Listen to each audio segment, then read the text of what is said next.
wagura inka, wagura inzu, wagura imodoka. Yora Cash, kurya itanu wahinduka miliyoneri. Yora Cash, Yora Cash. Albert, witeguye kuyora aka kanya? Nditeguye. Hari ikintu wazanye cyo kuyoreramo amafaranga? Ndagifite. Uragifite. Cyiza. Umuryango mugari turaguha amafaranga nawe.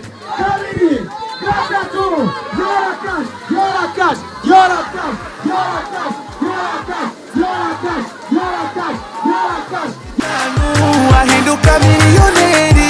Yora Cash, Yora Cash, Yora Cash. Ni miliyoni buri munsi, miliyoni ebyiri buri cyumweru, igihembo nyamukuru miliyoni 20. Ntucikwe nawe waba miliyoneri. Airtel Tigo Yora Cash. Hano turi ni mu karere ka Gatsibo ku isoko rya Rwagitima, aho turi guhemba abanyamahirwe bacu ba Airtel Tigo batsindiye amafaranga muri promotion ya Yora Cash. Aka kanya turi kumwe na Albert ujyanye angana n'ibihumbi 387,500.